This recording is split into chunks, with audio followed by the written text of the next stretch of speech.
Howdy folks, hope you're all having a great weekend and welcome back to Warhammer 40,000 Chaos Gate Daemonhunters, where things have been going just a little bit sideways. I mean, the previous episode wasn't a complete disaster.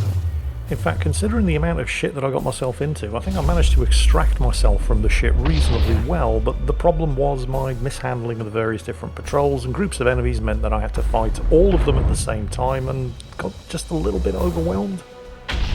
Which wouldn't ordinarily be a problem, except, well, I've taken on a valorous deed for this mission, where in order to gain bonus requisition points, I have to complete the mission without taking 35 damage. And as you can see by the mission tracker, I've already taken 27, and I can only afford to take another 8, and I've still got 2 of the 3 balloon spawns to deal with. And if you fail a glorious deed, it's kind of bad. It's not just that you don't earn the bonus requisition points in order to buy all the Gucci equipment and gear at the end of the mission, you actually get penalised requisition points. And I barely have any left to begin with. So not only do I still have 2 of the 3 bloom spawn in this mission left to seek and destroy, I have to do it without taking more than 8 damage across all 4 of my marines, and most of my boys don't actually have any willpower left to power their psychic abilities, because I've blown it all handling the first spawn, the 2 reinforcement waves, the first patrol, and the second patrol, which I had to fight all at the same time in the previous mission. Entirely down to my own mishandling of the situation, of course. I mean, I really can't blame anybody but myself. The second of the 3 bloom spawn is right up ahead. On the bright side, I'm pretty sure I've already dealt with the patrol that was guarding it. Or at least I hope I've already dealt with the patrol that was guarding it. I mean, it's going to have its own defenders, but each of the bloom spawn usually has a patrol operating in the area around it, and I'm reasonably sure I've already pulled those and dealt with them. So, fingers crossed, I don't get any additional nasty surprises when we come to deal with whatever is guarding that. How's the willpower situation looking? Oh, it's really bad, actually. I don't think I have a marine left with more than 4 willpower. Yeah. This is gonna be tricky. Oh, and we're about to get a warp surge. How bad is this gonna be? All of my knights suffer -1 maximum willpower for the remainder of the mission. I barely had any willpower left anyway, and yeah. Remember, in the grim darkness of the 41st millennium, things can always get worse. Right, I want to try to ensure that I've got everybody as close to each other as I possibly can. Yes, Commander. When I... yeah, when... oh, shit. When that happens. So that bloom spawn is being guarded by a Chaos dreadnought. That's not actually terrible news, because I can focus all of my firepower on it and probably kill it in 1 turn. But while I'm killing that, I don't have anybody to deal with the ranged attacks from the bloom spawn itself, and I can't hang around here because we've just been targeted with the dreadnought's plasma cannon. So I'm going to have to move up to the dreadnought, especially since most of my squad are very heavily melee focused. And that will mean I'm within shooting range of the bloom spawn, so I'm probably going to take some damage here. I've popped the invocation of focus on the chaplain. Because I'm so low on willpower, what this means is anytime I use most of the abilities that actually spend willpower, there's a 50% chance I'll get a willpower point back. And now we need to get in there and kill this thing. So, Paladin Thule. He doesn't even have the willpower to warp charge his hammerhand attack, so yeah. Getting pretty desperate here. But this is going to guarantee a crit, so what am I going to do? Armor break is good if you expect to not to be able to kill something in the current turn, because then it means it doesn't regenerate all of its armor in the next turn. I already started with a bad decision. I went for the blind to reduce its damage output rather than the stun, although in my defense I didn't really have any way of knowing what was going to happen on my next strike, because Paladin Thule gets another lucky crit. And that would have been 6 stun points stacked on this one, but I've kind of blown it now, so I'll just continue hacking bits off. It's down to 9 health. and that's completely manageable. I mean, I'm confident that between Apothecary Harn and Interceptor Storm we can do 9 damage to this thing in this turn. So with the Chaplain, who's used an action point already doing his litany, and with 2 action points left, he can't really get into a position to do much of anything. So I want to keep him safe from the Dreadnought and move him up. Not close enough to the Bloom Spawn that it's going to be able to shoot at him, just to get him ready for the next turn. I'm kind of surprised, because I've stacked 2 crits on this Dreadnought, that Paladin Fool didn't automatically extract its Chaos Seed, but, well, he didn't. And that's not the only screwy thing that's going to happen in this part of the mission, but I'll go ahead and extract it with Apothecary Harn's Servo Skull, because it's a free action. And unfortunately, he now has to cross so much distance to get to this Dreadnought that he can only hit it once. But hey, damage is damage. I'm reasonably sure I'll be able to kill it with Interceptor Storm. Now down to 6 health. Interceptor Storm, because he's in power armor, not Terminator armor, is highly mobile, and I am able to cross the distance and get a strike off, which does 2 things. It kills the Dreadnought, and I get the warning that the Dreadnought is going to explode next turn, and it also gives Interceptor Storm a willpower point, which is perfect, because now he has enough willpower to not just do a teleport strike on the Bloom Spawn, but also warp charge it for bonus damage. Fingers crossed. 50% chance of recovering the action points spent to get there. And yes, he does. Fantastic. So we're going to kill this thing. And that's the end of my turn. Then the Dreadnought explodes. In my turn. Not at the end of the next turn. That is not how it's supposed to happen. This is now the 3rd Chaos Dreadnought I've had to deal with, and every time I've killed one, it does what it says it's going to do and explodes at the end of the next turn. Not in the same turn that you kill it. Because if it's going to explode in the same turn that you kill it, then you cannot kill it with melee weapons, or you're always going to get caught in the explosion. So, yeah, that was kind of fucked up. Shouldn't have happened like that, and it cost me 2 health that I can ill afford to lose. Interceptor Storm easily handles the Bloom Spawn by himself, and I should have done that with no damage taken. But then the Dreadnought decided to not play by the rules, so now I have to finish this mission before I take 6 further damage. There is some good news here though. I mean, not a lot. Because the Forces of Chaos have a limited number of reinforcements that they can call upon in each mission, so when you come across a mission objective and then you get the notification that reinforcements are arriving and the warp gates start opening up and disgorge the reinforcements in the next turn, it tells you how many reinforcements they have remaining, and in this particular mission there were 2 reinforcement waves, and I've already had them, so there should be no more surprises. I'm pretty sure that the last Bloom Spawn is, yep, there it is, it's going to have a patrol covering it. I don't know what that patrol is going to be. The patrol on the 2nd Bloom Spawn was a Chaos Dreadnought, which was, you know, not good, especially since it cheated and exploded in the same turn that I killed it. But we'll deal with that when we get there. Hopefully it's not ranged enemies. Melee enemies I can handle. I can just fall back and set up Overwatch and let them run into it. Ranged enemies will be a bit of a problem, considering I can only take another 6 damage. Or I fail the glorious deed. I have to admit, and some of you have been pointing this out in the comments, I'm starting to feel the lack of having any dedicated ranged support. Because just at the point where I managed to fully upgrade Purgator Fool with a master-crafted silencer that had something like 21 range and was absolutely wrecking face with it, he got picked to go away and become a paladin, which is probably the most melee, short-ranged focused.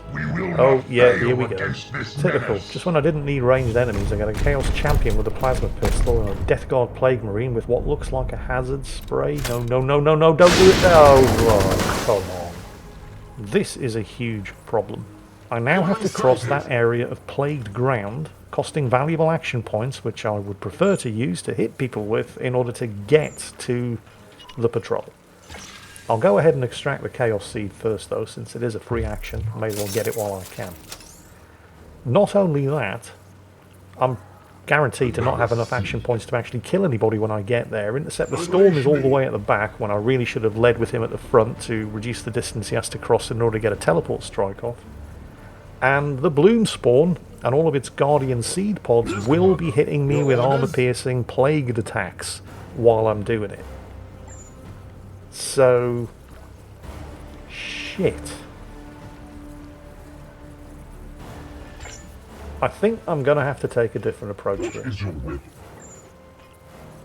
Because I'm not even in range to shoot these guys. And they're in such heavy cover that I'll basically be doing next to 0 range damage. You know what? Let's make them come to me. Let's not fight them and the Bloom Spawn at the same time. I'm going to pull everybody back, put them into cover, set up Overwatch and let them walk into it. That way I can soften them up, get them to come into melee range, and stay out of range of the Bloom Spawn.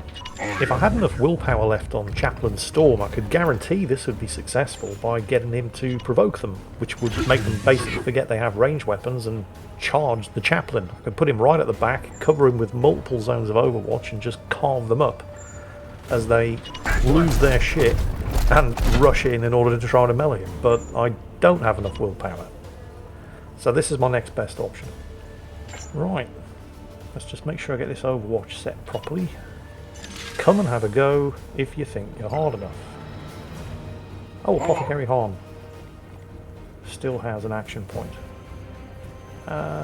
Actually, he has 3 action points, so where can I put him? Oh yeah, good hard cover on 2 sides, that'll do. And we'll set Overwatch up with him. He could Aegis Shield as well, but he's only got 1 willpower left, and I do not want to trigger a Warp Surge.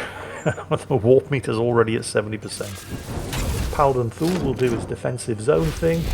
Right, come on. The Plague Marines are, of course, immune to their own hazard sprays, and naturally the champion completely avoids the Overwatch, ducks into cover and shoots at the Paladin, but hey, he shot at the Paladin, that's fine. He's the one with all the bonus armour. The Death Guard Marine with a hazard sprayer, of course, only walks through 1 zone of Overwatch. But it looks like we've resisted any afflictions from his hazard sprayer, so that's good. Right, that could have been a lot worse. Oh wait, no. Suddenly I only have 2 damage left that I'm able to take, so it didn't show it happening, but I apparently took 4 damage from that hazard spray attack. Well, that's the only 4 damage this guy's going to get to do, because now his face has been stomped. And Paladin Thule. I'm going to have to smite. He doesn't really have enough action left to get over there and assist the Chaos Champion. Now then, Intercept the Storm can skirt the edge of the hazard field, start carving this guy up with his power sword. Enemy is wounded. He doesn't have enough willpower to be able to do anything other than basic strikes. No, no, no, no, don't walk through. Oh, what have I done? Oh, fantastic. Apothecary Harm is now played. And we still haven't killed the champion. And the only person left with any kind of action points is Chaplain Storm.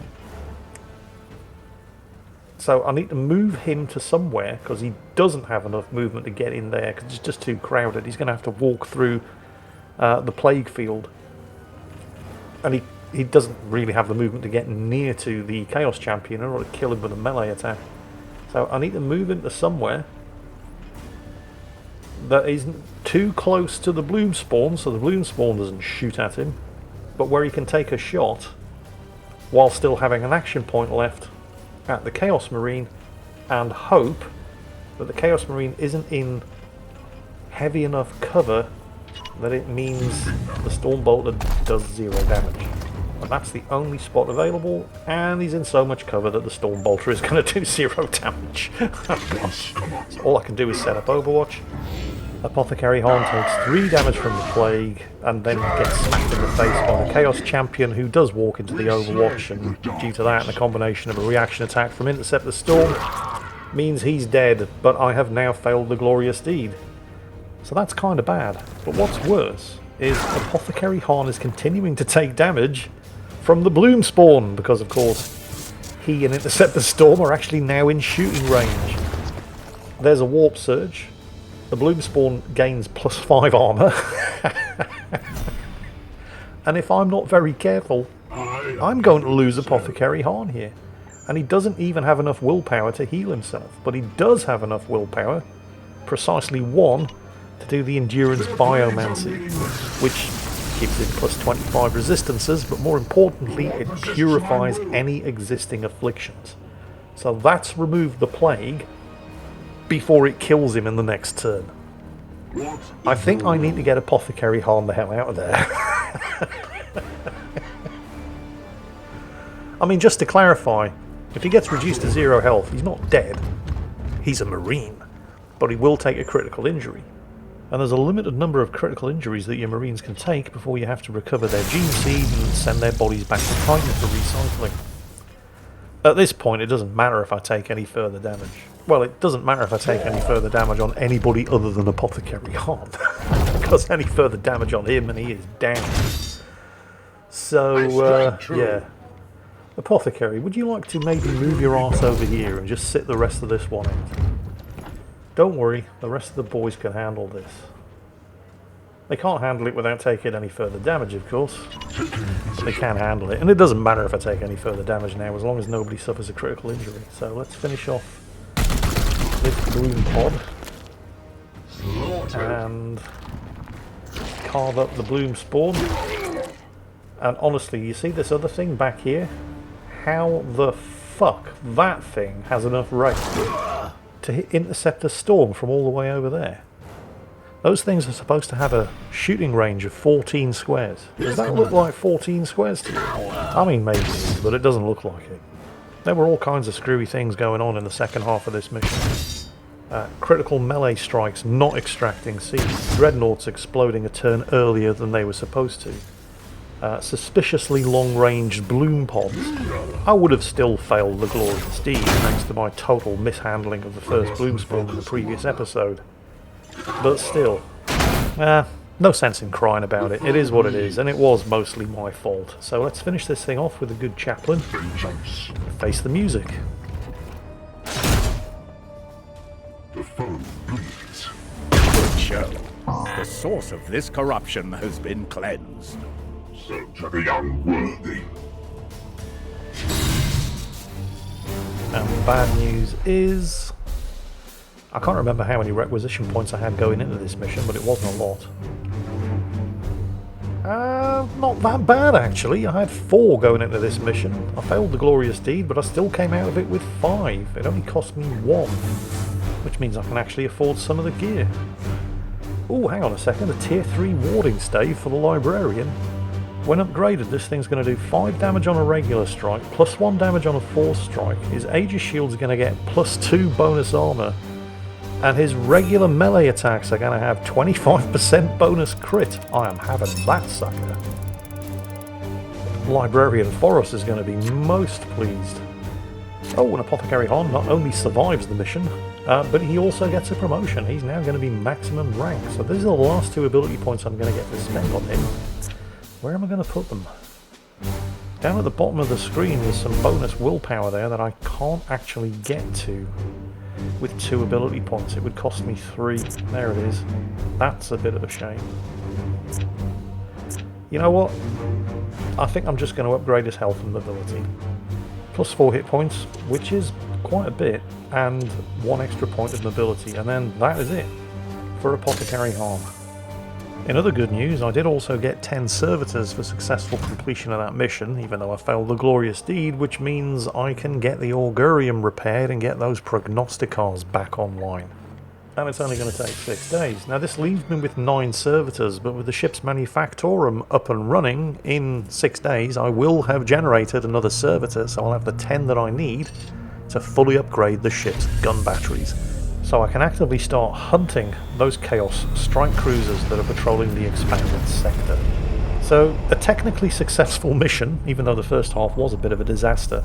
Got my first piece of tier 3 mastercrafted gear, the warding stave for Librarian Foros. Apothecary Harm survived the mission against all odds and is now fully ranked up and promoted. The ship is in good shape. Dare I say it, things are actually looking pretty good. I'm sure that won't come back to bite me in the arse. Because remember, in the grim darkness of the 41st millennium, things can always get worse. Hope you've enjoyed today's video, folks. Hope you're all having a great weekend. And as always, be pure, be vigilant, behave.